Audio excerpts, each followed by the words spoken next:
지난 16일 K2 전차와 K9 자주포에 이어 총 30억 달러 규모의 FA-50 전투기 48기에 대한 수출 이행 계약이 체결되었습니다. 이날 계약식에는 마리우스 부와 슈차크 국방장관뿐만 아니라 폴란드의 안제이 두다 대통령이 직접 참석했었는데요. 폴란드 대통령이 남긴 연설이 매우 인상적이었습니다. 이번 계약은 폴란드군의 역사에서 매우 중요한 순간입니다. 오늘이 우리 군대에서 소련제 전투기의 존재가 끝나게 되는 날이 될 것입니다. 우리는 이것이 앞으로 수십 년간 이어질 거래의 시작이라고 생각합니다. 폴란드 대통령은 이날부로 폴란드를 얽매어왔던 소련의 망령을 물리치고 앞으로도 한국과 긴밀한 관계를 이어가겠다고 말했습니다. 이러한 폴란드의 움직임에 자극받은 여러 동유럽 국가들에서도 소련식 무기체계에서 벗어나기 위해 군을 현대화하는 작업을 본격적으로 시작했습니다. 그중 폴란드를 필두로 한 슬로바키아, 체코, 헝가리 등 비셰그리드 동맹국들의 움직임이 심상치 않은데요. 특히 슬로바키아는 폴란드와 같은 무기를 구매하겠다며 직접 한국으로 향할 거라고 전해졌는데 그 기세가 심상치가 않아 폴란드에 이은 또 한 번의 잭팟이 터질 것으로 기대되고 있습니다. 자세한 소식 알아보도록 하겠습니다. 오는 9월 21일 경기도 고양시에 위치한 킨텍스에서 국제방산 전시회 DX 코리아 2022가 개최될 예정입니다. 역대 최대 규모의 방산 전시회로 러시아로 인한 전쟁 위기가 고조되고 있기에 어느 때보다 많은 국가들이 이번 박람회에 참석 의사를 밝혔는데요. 그중 슬로바키아에서는 국방부 장관을 포함한 30명이나 되는 대인원이 전세기까지 빌려 참석할 것으로 알려져 화제가 되고 있습니다. 슬로바키아는 이전부터 한국 무기를 도입하고자 하는 의사를 계속해서 표시해 왔었는데 이번 행사에 국방부 장관 초청을 받아 VIP 자격으로 한국을 방문하게 된 것입니다.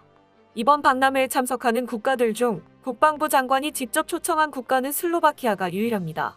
현재 슬로바키아군은 2035년을 목표로 국방 발전 계획을 세우고 매년 수십억 유로씩 건국 이래 최대 규모의 방산 투자를 이어나가고 있는데요. 우크라이나 침공으로 시작된 러시아의 침략적 행보에 심각한 위기감을 느끼고 있는 것으로 보입니다. 최근 우크라이나의 반격으로 치명적인 패배를 당했지만 푸틴은 여전히 러시아가 승리할 것이라 믿어 의심치 않는 것 같습니다. 전 국민을 진경해서라도 기어코 우크라이나를 점령하겠다고 밝히며 에너지 자원 무기를 계속해서 휘두를 것이라고 천명했죠. 에너지 자원의 상당 부분을 러시아에 의존하고 있던 유럽 국가들에게는 뼈아픈 겨울이 될 것으로 보이는데 특히 원유와 가스의 90% 이상을 러시아에서 수입해오던 슬로바키아는 심각한 상황에 직면하게 되었습니다. 우크라이나 전쟁이 발발하고 슬로바키아는 다음이 자신이 될지도 모른다는 위기감에 EU에 대러 제재에 동참하며 우크라이나에 군사 무기를 지원 보내고 있었는데요. 이러한 슬로바키아의 행보가 러시아의 눈에 매우 거슬렸었나 봅니다. 지난 7월 러시아 정부가 슬로바키아를 비우호국 명단에 추가시켰는데요. 러시아 정부는 해외에서 러시아 외교 영사관에 대해 비우호적 행동을 하는 외국 목록을 업데이트했다. 해외 러시아 공관에 대한 호전적 행동이 계속되고 있음을 고려할 때 승인된 목록은 최종이 아니고 더 확대될 수 있다고 말했습니다. 러시아의 비우호국 명단에는 한국, 미국, 유럽연합 회원국들이 포함되어 있었는데 거기에 한때 같은 소련 소속이었던 슬로바키아까지 추가된 것이죠. 거기에 지난 8월에는 갑자기 송유관을 잠가 우크라이나를 경유 슬로바키아로 향하는 석유 공급을 중단해버렸습니다. 러시아에서는 대금 지급 문제로 석유 수출을 일시 중단했다고 밝혔으며 4일 뒤 다시 송유관을 열었지만 이는 명백한 슬로바키아에 대한 경고인 것으로 보여지고 있습니다. 슬로바키아에서도 러시아 외교관 수십 명을 첩자 혐의로 추방하며 양국의 외교 관계는 악화일로를 걷고 있습니다. 현재 슬로바키아는 전군의 현대화를 선언하고 막대한 국방 예산을 투입해 러시아의 군사적 위협에 맞설 준비를 하고 있습니다. 슬로바키아 역시 구공산권 무기체계를 갖추고 있었는데 서방식 나토 표준체계로 편입하기 위해 대대적인 체질 개선에 나섰는데요. 최근 미국의 로키드 마틴에서 F-16 바이퍼 구매를 결정했고 공군 훈련기, 군용 트럭, 장갑차, 드론 등 군 전반적인 장비 체계를 현대화하는 대규모 프로젝트를 진행 중에 있습니다. 사실 슬로바키아는 폴란드보다 앞서 우리 무기에 관심을 표해왔었는데요. 러시아의 2세대 전차 T-72를 운용하고 있던 슬로바키아 육군은 차세대 전차를 도입하기 위한 사업을 진행 중이었는데 가장 유력한 후보로 독일의 레오파르트2와 한국의 K2 흑표 전차가 선정되었었습니다. 군 전문가들은 체코와 슬로바키아는 폴란드의 무기 체계의 영향을 크게 받기에 슬로바키아가 어떤 전차를 도입하는가는 폴란드의 선택에 달려있다고 보고 있었는데요. 아시다시피 독일에 실망한 폴란드에서는 한국의 전차를 선택했었죠. 또한 지난 5월 슬로바키아에서 열렸던 국제방산 전시회 IDB 2022에 카이에서 참가해 한국제 전투기들을 선보였었습니다. 당시 슬로바키아 공군사령관 로베르트 토트 소장이 직접 카이의 부스를 방문하여 FA-50에 높은 관심을 보여주었습니다. FA-50이 F-16과 높은 호환성을 가지고 있고 운용 방법 역시 유사하여 기체 전원 훈련에서 매우 높은 효율성을 보여준다는 건 익히 알려진 사실이죠.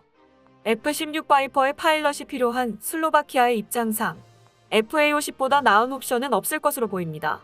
슬로바키아 국방부 역시 같은 판단을 내린 건지 이번 DX 코리아 2022에 30명이나 되는 대인원을 파견하여 한국 방산을 처음부터 끝까지 맛보고 갈 예정입니다.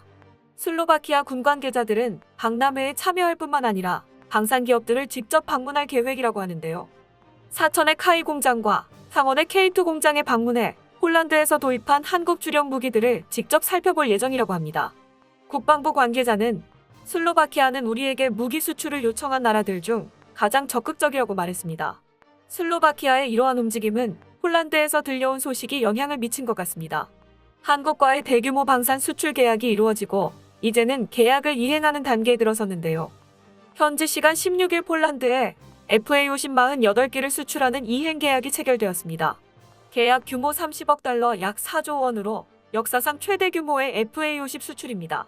내년 말까지 FA-50 12기가 전달되고 폴란드 공군의 요구사항이 반영된 FA-50 PL-36기가 오는 25년 하반기부터 인도될 계획입니다. 그런데 이러한 소식에 슬로바키아에서 경악을 금치 못하고 있는데요. 2018년 당시 슬로바키아 공군은 소련제 미그 29에서 벗어나기 위해 미국의 F-16 개량형인 F-16 바이퍼 14대를 13억 달러에 구매하는 계약을 체결했었는데 아직까지 초도 물량도 인도받지 못하고 있는 상황입니다. 그런데 폴란드는 계약을 체결한 지 1년도 안 되어 물량을 공급받을 예정이라고 밝혔으니 차일피일 공급을 미루고 있는 미국의 로키드 마틴과 매우 비교되는 상황이죠. 사실 F-16 바이퍼의 공급이 지연되고 있다는 건 잘 알려진 사실입니다. 현재 F-16 바이퍼의 생산 라인인 로키드 마틴의 그린빌 공장은 월간 4기만을 제작할 수 있어 공급의 차질을 빚고 있는 상황인데요. 로키드 마틴 입장에서도 더 많은 생산을 위해 투자를 하기에는 F-16이 결국 개발된 지 43년이 넘은 구형 전투기라는 사실에 추가 투자가 부담되는 상황입니다.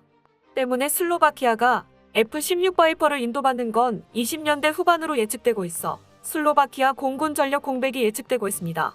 이런 상황에서 훨씬 저렴한 가격에 폴란드의 생산기지와 비행학교가 건설될 예정인 FA-50을 고르지 않는 건 어리석은 선택일 것입니다.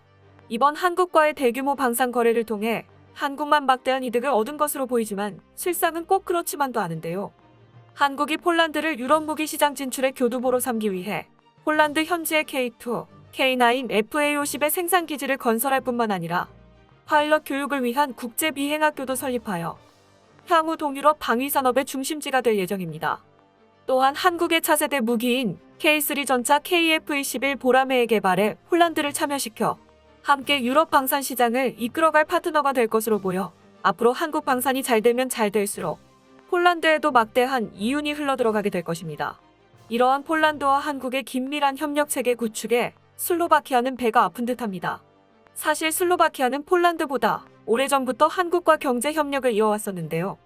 과거 소련에서 벗어났을 당시에 마땅한 산업 기반이 없었던 슬로바키아는 살아남기 위해 저렴한 노동력을 기반으로 제조업을 발달시키고 적극적으로 유럽의 자동차 기업들을 유치해 유럽 자동차 생산의 거점이 될 수 있었습니다. 덕분에 유럽의 자동차 공장 역할을 하며 구공산권 국가들 중에서는 가장 안정적인 경제를 구축할 수 있었는데요. 우리나라의 자동차 기업들도 슬로바키아의 유럽 생산 기지를 건설하여 긴밀한 협력 관계를 구축해 왔었습니다. 또한 기아, 현대, 삼성전자 등 100개가 넘는 한국 기업들이 진출하여 양국의 경제적 교류가 활발한 상태이며 슬로바키아에서도 한류 열풍이 뜨거워 대학에 한국어학과가 설립될 정도입니다. 슬로바키아 차량 점유율 1위가 현대 기아일 정도로 슬로바키아의 한국 사랑은 각별했고 오래 함께 일해온 경력이 있는데 이런 미래의 먹거리가 될 수 있는 방산 사업을 폴란드에서만 진행한다는 소식에 우리는 더 잘 해낼 수 있다며 한국까지 찾아온 것이죠. 이참에 폴란드를 중심으로 전 유럽에 한국 지부를 설치해도 될 것 같습니다. 그동안 한국 무기를 팔기 위해 전 세계를 발로 뛰어다니며 머리를 숙였어야 했는데 이제는 직접 한국까지 찾아와 제발 무기를 팔아달라고 할 정도로 우리 방산의 위상이 높아졌습니다. 수많은 이들의 노력과 희생이 있었기에 이 자리까지 올 수 있었습니다. 여기에서 안주하지 않고 전 세계를 주름잡을 수 있도록 우리 방산의 끝없는 발전을 기원합니다. 끝까지 시청해주셔서 감사합니다. 도움이 되셨다면 좋아요를, 다른 이야기도 궁금하시면 구독을 눌러주세요.